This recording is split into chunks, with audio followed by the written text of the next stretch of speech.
Hello বন্ধুরা, আনন্দ পাঠের পক্ষ থেকে সকলকে স্বাগত। আজ আলোচনা করব আইএসসি বাংলা সিলেবাসের অন্তর্গত তারাশঙ্কর বন্দ্যোপাধ্যায় রচিত একটি গল্প তাসের ঘর।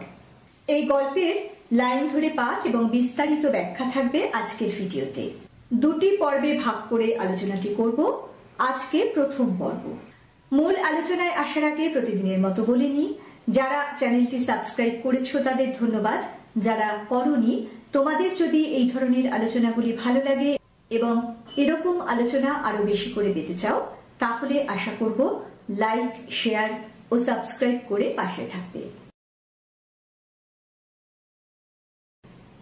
চলে আসছি আজকের মূল আলোচনায়। তারাশঙ্কর বন্দ্যোপাধ্যায়ের গল্প তাসের ঘর। অমর শখ করিয়া চায়ের বাসনের সেট কিনিয়াছিল। 6টা পিরিচ পেয়ালা, চাঁদানি ইত্যাদি রংচং করা সুদৃশ্য জিনিস। দামও নিতান্ত অল্প নয়, 4 টাকা। 4 টাকা মধ্যবিত্ত গৃহস্থের পক্ষে অনেক। অমরের মায়ের হুকুম ছিল, সেটটি যত্ন করে তুলে রেখো বৌমা, কুটুম্ব সজ্জন এলে, ভদ্র লোকজন এলে বের করো। কলিকাতা প্রবাসী হরেন্দ্র বাবুরা দেশে আসিয়াছেন। আজ তাহাদের বাড়ির মেয়েরা অমরদের বাড়িতে বেড়াইতে আসিবেন। তাহারই উদ্যোগ আয়োজনে বাড়িতে বেশ সমারোহ পড়িয়া গিয়াছে। মা বলিলেন, চায়ের সেটটা আজ বের করত গৌরী। গৌরী বাড়ির মেয়ে, অমরের অবিবাহিতা ভগ্নী। মা চাবির গোছাটা গৌরীর হাতে দিলেন। গৌরী বাসনের ঘর খুলিয়া জার্মান সিলভারের ট্রে সমেত সেটটি বাহির করিয়া আনিয়া বলিল, 5টা কাপ রয়েছে কেন মা? আর একটা কাপ কি হলো? এই দেখো বাপু, সবে এই আমি বের করে আনছি, আমার দোষ দিও না যেন।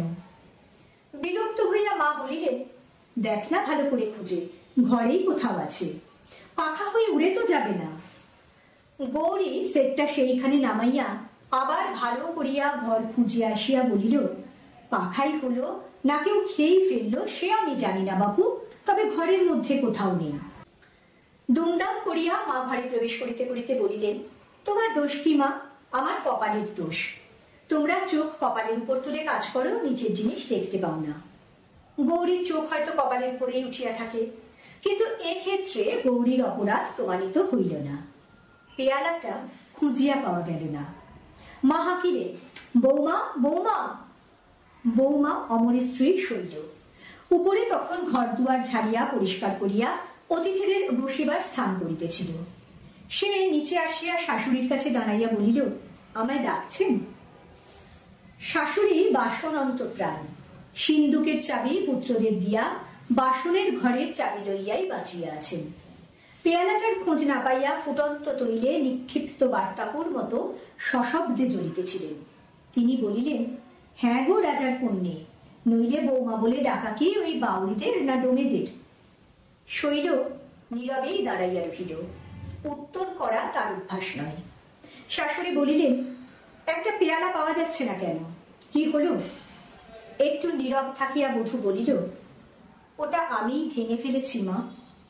শাশুড়ি কিছুক্ষণ বধূর মুখের দিকে চাহিয়া থাকিয়া বলিলেন, বেশ করেছ মা, কি আর বলবো বলো।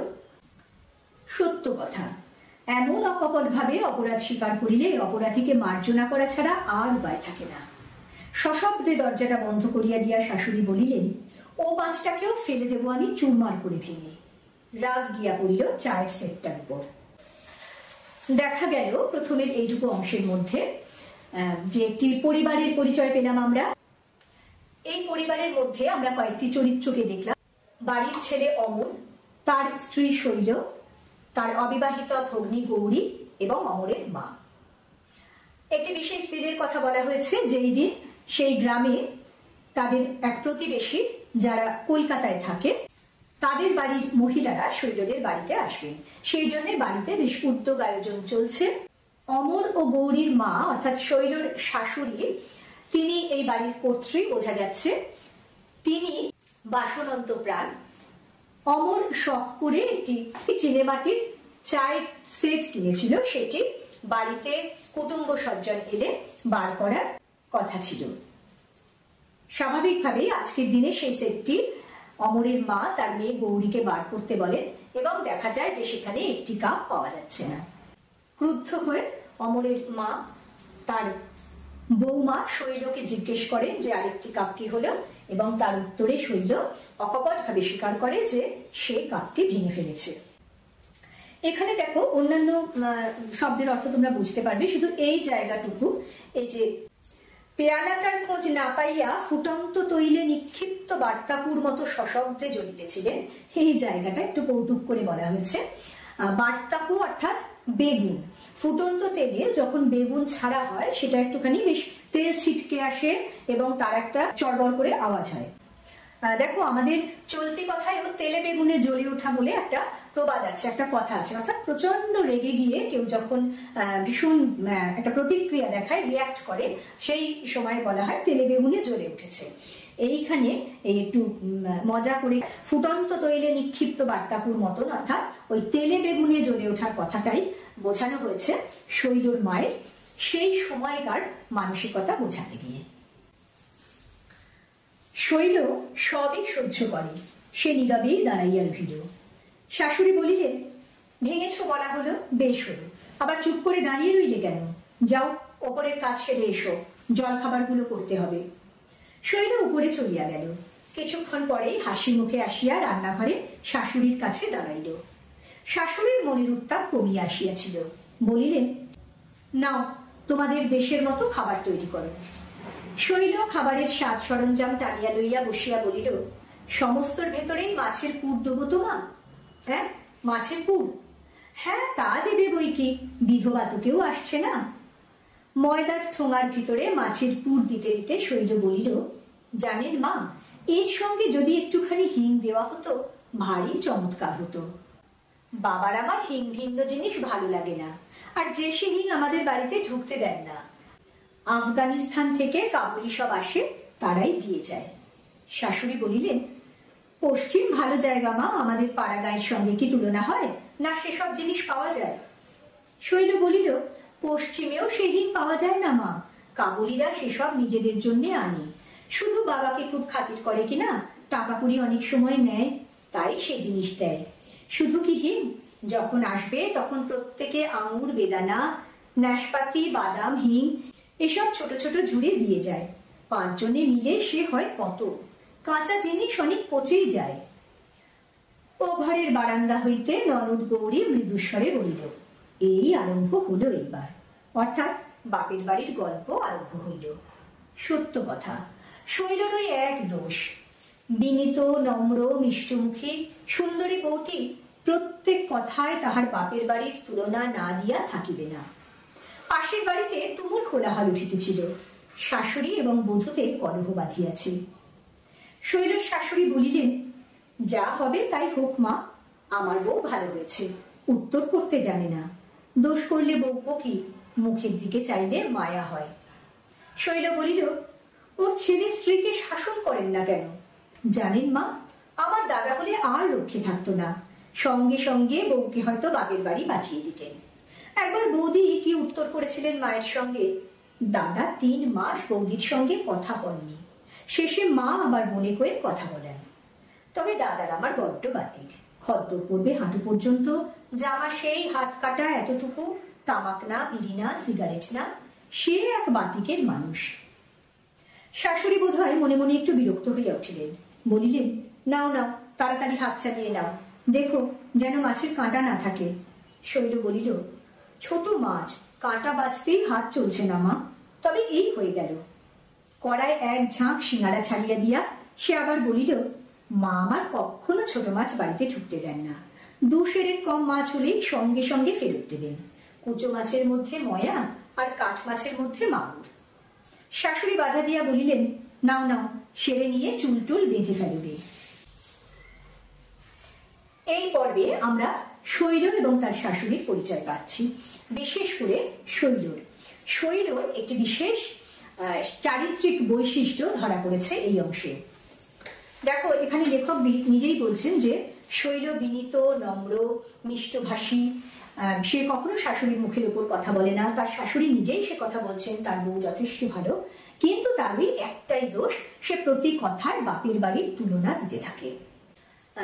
যেমন এখানে সে অতিথিদের খাবার তৈরির সময় তাদের বাড়িতে হিং নেই, এই মাছের পুরের মধ্যে একটু হিং দিলে ভালো হতো সে কথা বলাতে সে বোঝাতে চাইছে যে তার বাড়িতে আফগানিস্তানের থেকে খাঁটি হিং আসে। আবার ছোট মাছের পুর দেওয়া হচ্ছে, সেই মাছের কাঁটা বাছতে হাত চলছে না, তার বাড়িতে বড় মাছ ছাড়া ঢোকে না, ইত্যাদি ইত্যাদি চলতে থাকে। বোঝা যাচ্ছে খুব স্বাভাবিকভাবে শ্বশুর বাড়ির লোকেরা অর্থাৎ যারা তার সঙ্গে সবসময় কাটায় অর্থাৎ শাশুড়ি ননদ এরা তার এই স্বভাবটায় যথেষ্ট বিরক্ত।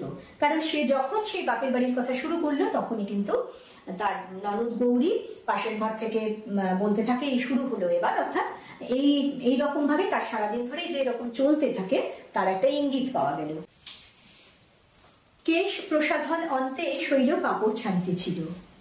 ননদ গৌরী প্রশংসমান দৃষ্টিতে ভ্রাতৃজায়ার দিকে চাহিয়া বলিল, উহ, রং বটে তোমার বৌদি, তুমি যা করবে তাতেই তোমাকে সুন্দর লাগবে, আর আমাদের দেখো না যেন কাঠ পুড়িয়ে। শৈল বলিল, এ যে দেবার নয় ভাই, নইলে তোমাকে দিতাম।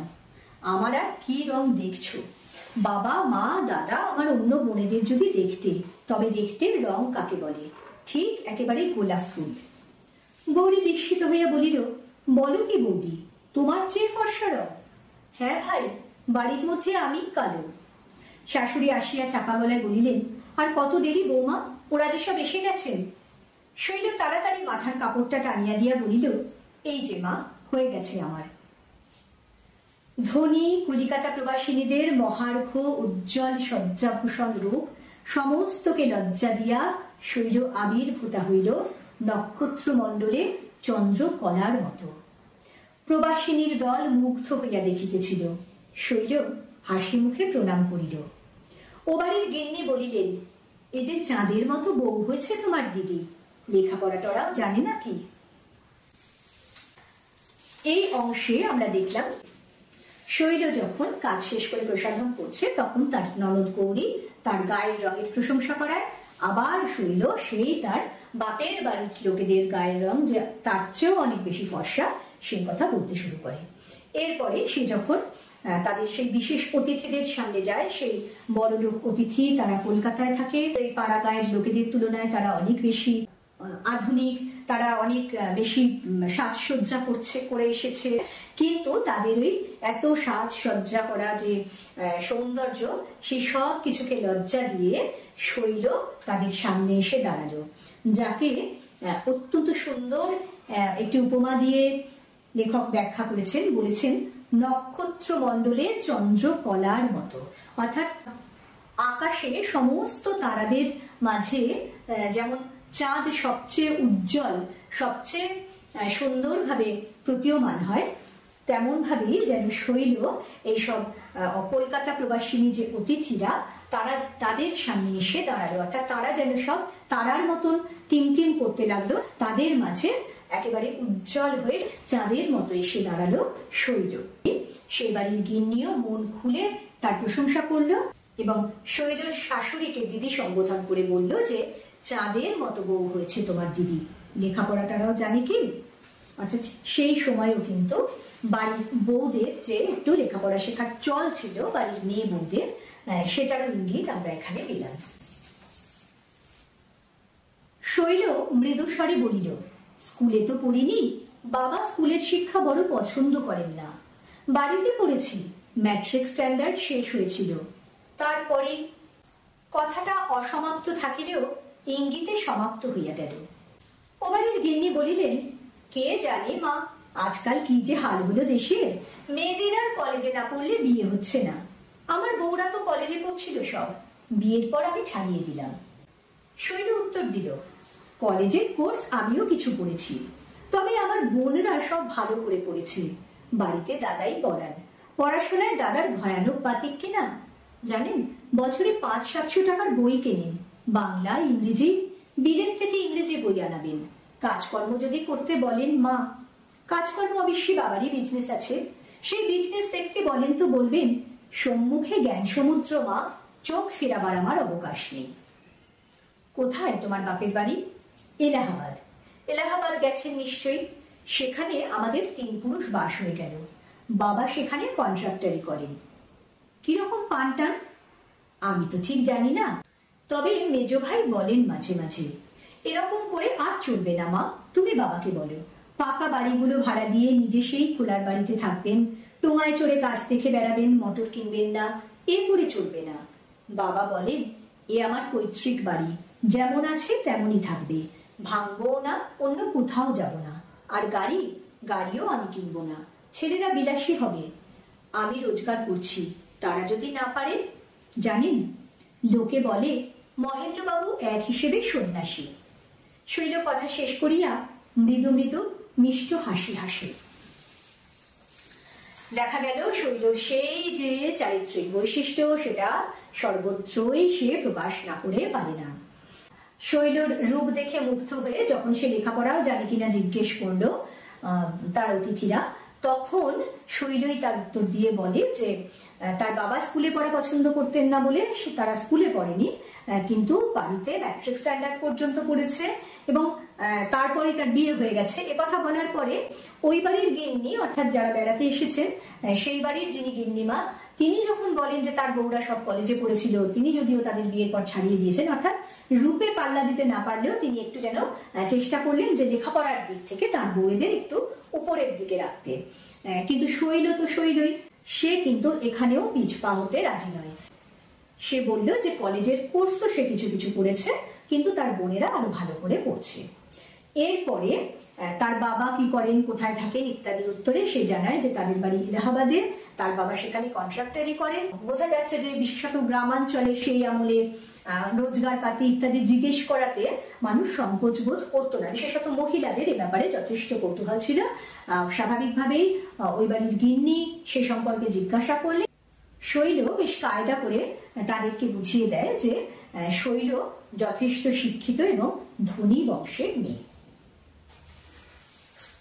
প্রবাসিনী গিন্নি এবার শৈলর শাশুড়িকে বলিলেন, তাহলে ছেলের তোমার বেশ বড় ঘরেই বিয়ে হয়েছে দিদি, তোমাদের চেয়ে অনেক বড় ঘর, তত্ত্বতল্লাশ করেন কেমন বেয়াইরা? বিচিত্র সংসার, বিচিত্র মানুষের মন, কোন কথায় কে যে আঘাত পায় সে বোঝা বোধ করি বিধাতারও সাধ্য নয়।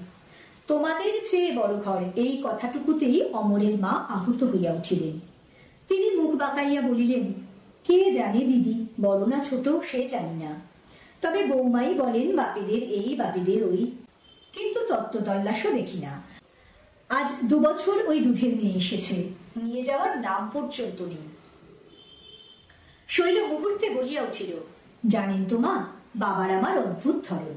তিনি বলেন, যে বস্তু আমি দান করলাম সে আবার আমি কেন আমার বলে আমার ঘরে আনবো, তবে যাকে দান করলাম সে যদি স্বেচ্ছায় নিয়ে আসে তখন তাদের আদর করব, সম্মান করব, আমার বলবো। আর তত্ত্বতল্লাশ এত দূর থেকে করা সম্ভব হয়ে ওঠে না, কিন্তু টাকা তো চাইলেই দেন তিনি, যখন চাইবেন তখনই দেবেন। শাশুড়ি বলিয়া উঠিলেন, কি বললে বৌমা, তোমার বাবা আমাদের টাকা দেন? কখন, কোন কালে? শৈল বলিল, আপনাদের কথা তো বলিনি মা, আপনি জিজ্ঞেস করে দেখবেন, 100, 50, 80 চাইলেই তিনি দেন, কেন দেবেন না? শাশুড়ির মুখ কালো হইয়া উঠিল। শুধু স্বগ্রামবাসী নয়, উপস্থিত মহিলাবৃন্দ প্রবাসিনী, দেশ দেশান্তরে এই সংবাদ রটিয়া যাইবে। অমরের মায়ের মাথা যেন কাটা গেল। তিনি বলিলেন, ভালো, অমর আসুক, আমি জিজ্ঞাসা করব, ঘুণাক্ষরেও তো আমি জানি না। ও বাড়ির গিন্নি বললেন, তোমায় হয়তো বলেনি অমর, দরকার হয়েছে শ্বশুরের কাছে নিয়েছে। অমরের মা বলিলেন, সে নেবে কেন ভাই, সে নেওয়া তো তার অন্যায়, নিজ কাজ। ছি, শ্বশুরের কাছে হাত পাতা, ছি। দেখা গেল ব্যাপারটা বেশ জটিল হয়ে উঠল। শৈলর এই বাপের বাড়ির কথা অত্যন্ত বাড়িয়ে চড়িয়ে বলাতে অতিথি সেই গিন্নি শৈলর শাশুড়িকে শুনিয়ে বললেন যে ছেলের বেশ বড় ঘরে বিয়ে হয়েছে, তাদের চেয়েও অনেক বড় ঘর। লেখক এখানে বলছেন যে বিচিত্র সংসার, বিচিত্র মানুষের মন, কোন কথায় কে যে আঘাত পায় সে বোঝা বোধ করি বিধাতারও সাধ্য নয়। কিন্তু এই কথায় একজন শাশুড়ির যে আঘাত পাওয়াটা খুবই স্বাভাবিক, সেটা বোধহয় বলে বুঝিয়ে দেওয়ার দরকার হয় না। এই তোমাদের চেয়ে বড় ঘর, এইরকম কথায় শৈলর শাশুড়ি অত্যন্ত আঘাত পেলেন। তিনি মুখ বেঁকিয়ে বললেন যে তার বৌমাই বলে যে তার বাপের বাড়ি এত কিছু আছে এইসব। 2 বছর ধরে তার বাপের বাড়ি থেকে কোনো তত্ত্ব তল্লাশও করা হয়নি এবং শৈলকেও নিয়ে যাওয়ার কোনো ব্যবস্থা করা হয়নি। শৈল যে কিনা সর্বদাই বাপের বাড়ির গৌরব প্রচার করতে ব্যস্ত, সে তো এই কথার উত্তরে চুপ থাকার মেয়ে নয়।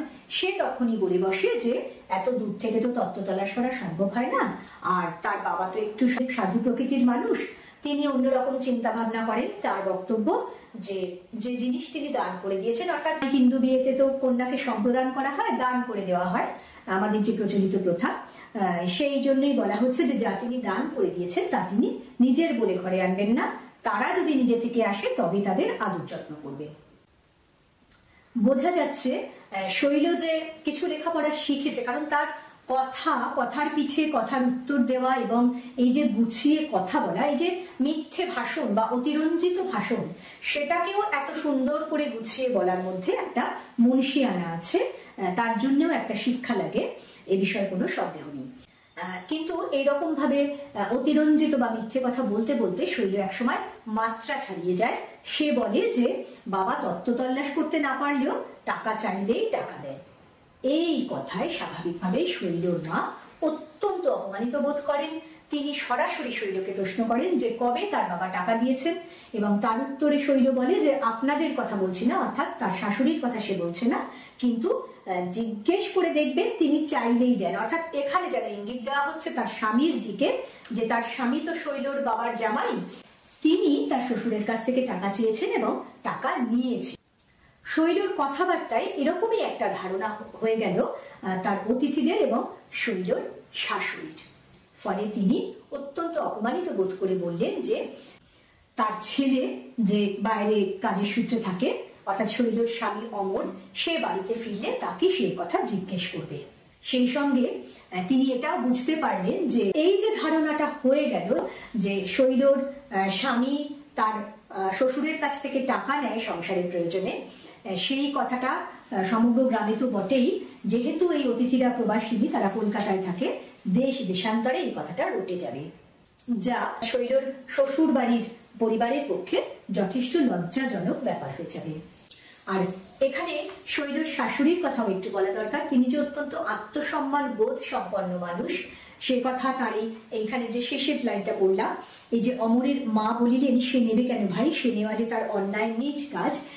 যে সমাজে পণ প্রথা অত্যন্ত গভীরভাবে প্রচলিত, সেই সময় তো বটেই, আজকের দিনেও কিছু কিছু ক্ষেত্রে দেখা যায় রয়েছে, সেই সমাজে শ্বশুরের কাছ থেকে টাকা নেওয়াটা একজন শাশুড়ি, অর্থাৎ একজন বাবা ছেলের মা, তিনি লজ্জাজনক নিজ কাজ বলে মনে করছেন। এর মধ্যে দিয়ে কিন্তু শৈলর শাশুড়ির চরিত্রে একটা খুব বড় দিক ফুটে ওঠে।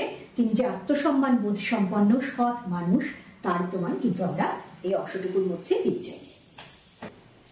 আমাদের আজকের পর্বের পাঠ এবং আলোচনা এই পর্যন্ত। পরের দিন আমরা জানব সত্যি সত্যি শৈলর ভাগ্যে এরপরে কি রয়েছে। আমাদের আজকের পর্বের পাঠ এবং আলোচনা এই পর্যন্ত। পরের দিন আমরা জানব সত্যি সত্যি শৈলর ভাগ্যে এরপরে কি রয়েছে। খুব তাড়াতাড়ি পরের ভিডিও নিয়ে ফিরে আসছি।